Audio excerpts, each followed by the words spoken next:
From Canada, Citizens Forum, where we look at the important issues of the day through a lens of democracy and media and try to figure out, how do we build a better country for ourselves?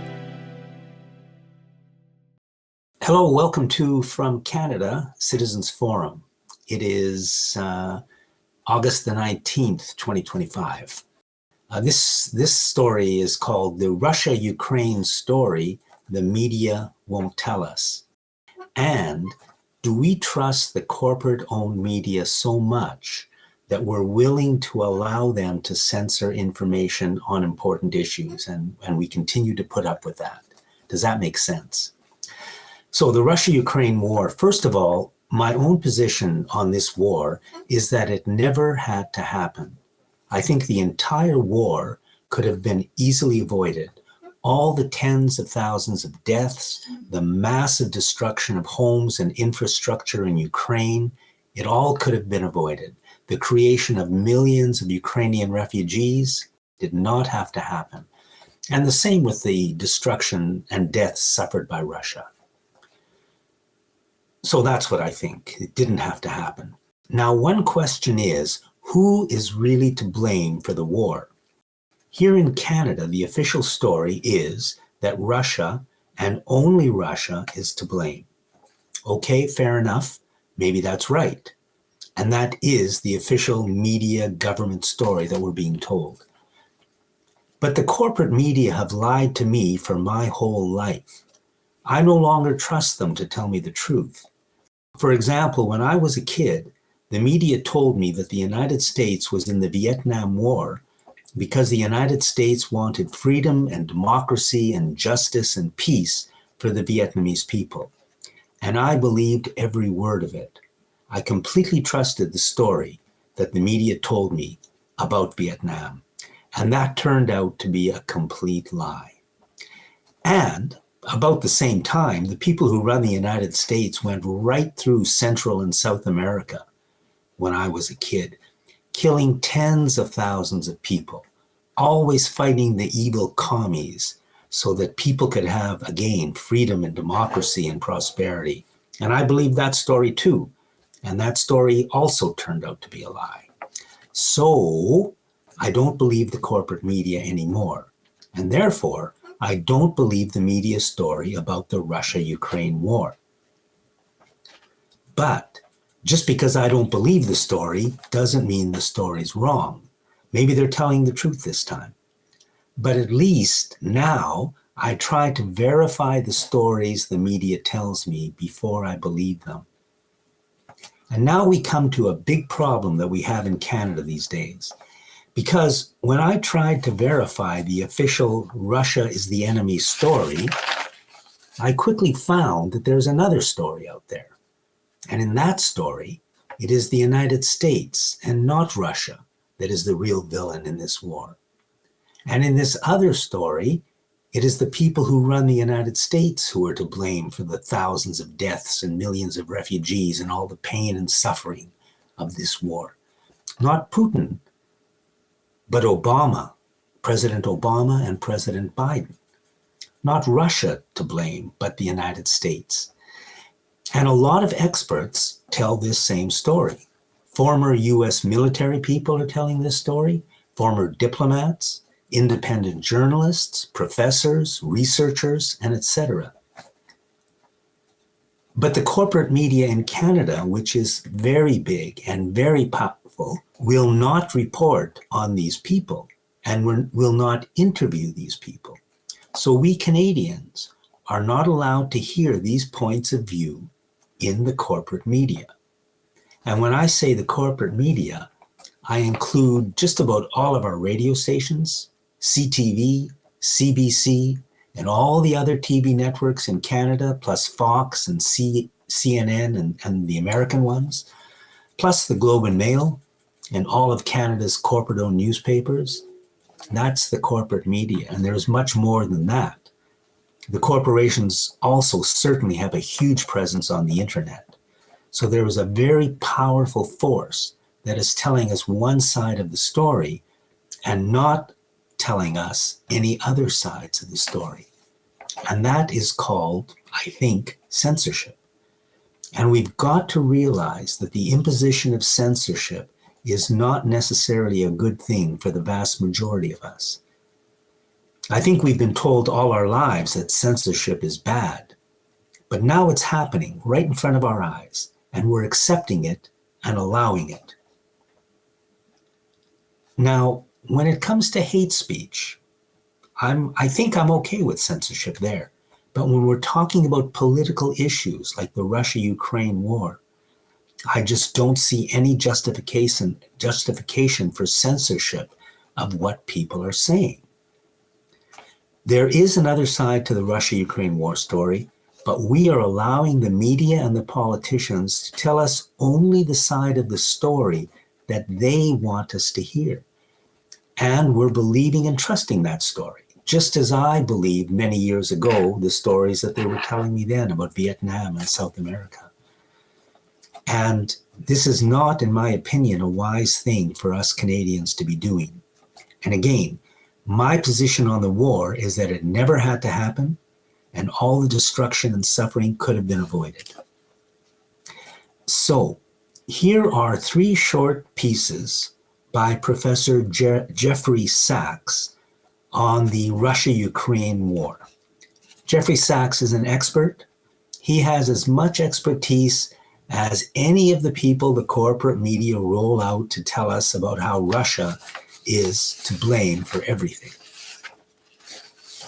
Jeffrey Sachs is the equal of those people in terms of expertise.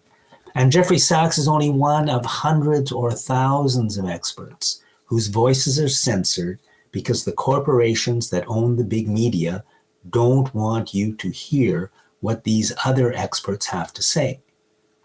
Now, I'm not saying that Jeffrey Sachs is right. I think he's right, but maybe he's wrong. But we should not accept the right of the people who own the media to hide the opinions of experts from us just because the owners of the media don't like what they're saying. So here are the 3 short pieces by Jeffrey Sachs, and each one is a little over a minute long. It's also his war from the first term. It's Obama's war. Obama oversaw the coup in 2014 that brought in this current Ukrainian regime. It goes back to Clinton. The truth is, this is a U.S. deep state war. This is a CIA, Pentagon, military-industrial complex war. It has an agenda. The agenda was spelled out, by the way, very clearly and explicitly by Zbigniew Brzezinski in 1997, who explained everything of what the U.S. elite thought. What Brzezinski said was, we will make Russia a second or third-rate power by surrounding it in the Black Sea region so that Russia can't project its power. And Brzezinski concluded in 1997, Russia will have no alternative but to agree or accede to the European NATO enlargement. Well, Brzezinski was wrong. But the point is that Trump would have to explain why we're changing direction. So this is where President Kennedy's speech is of fundamental and inestimable value to us today. For more than 30 years, the United States has pressed relentlessly an idea of expanding NATO in order to surround Russia in the Black Sea region. The whole idea was to bring Ukraine and Georgia into NATO so that there would be a ring surrounding Russia, including Ukraine, Romania, Bulgaria, Turkey, and Georgia. This was spelled out already in the late 1990s, and apparently it was on the planning books, from what I'm told by historians, already in 1992. And now we are at war, and we are a deep threat, and we have not seen peacemaking. We haven't even seen communication. In public, the United States has not taken any measures that would actually lead to an end of the war in Ukraine. I put it on the U.S. side because I believe that this is a war fundamentally provoked by the United States over a 30-year period, actually. It's a war of NATO expansion. That is an effort that began in the 1990s, contrary to the promise that the United States had given to the Soviet Union and then to Russia that NATO would not move 1 inch eastward. But when the Soviet Union ended in 1991, the United States reneged on its promise and began NATO enlargement. And here's something else from a group called the Cato Institute. The Cato Institute, which also has a lot of expertise in it. And they're kind of saying the same thing. And again, I've heard of the Cato Institute for years.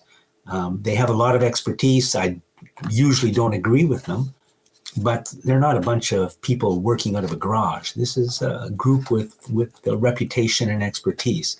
And their message also is not loud when they say that the US and NATO helped cause this war. If the people who own the media can control the flow of information, and they do control the flow of information, and if we Canadians believe and trust what they're telling us, then I think we're being less than wise. If we trust the large corporations that own our media, then we leave ourselves open to being conned and manipulated. Because in my opinion, the corporations who own the media don't give a damn about us, and nor do they give a damn about Ukraine or the people of Ukraine. It's pretty clear that the owners of the media want us to blame and fear and hate Russia for this war. And maybe they're right.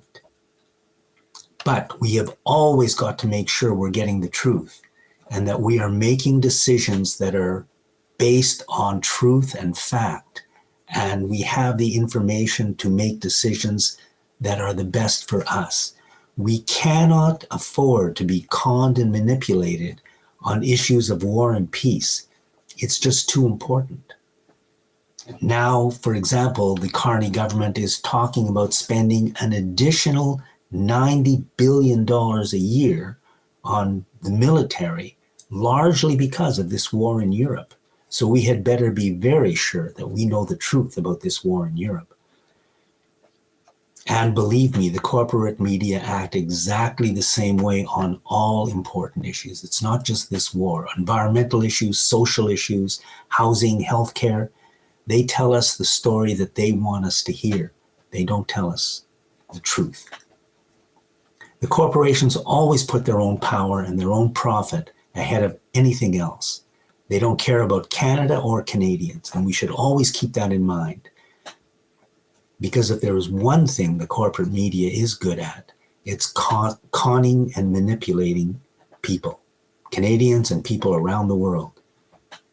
So I would say, don't believe the media story on the Russia-Ukraine war. Try to dig a little bit deeper. See what you think. If you want to believe the official story, that's fine. And maybe the official story is correct. I can't say it's wrong. But I do caution you if you are believing and trusting the media, because believe me, the people who own the media are not worthy of your trust.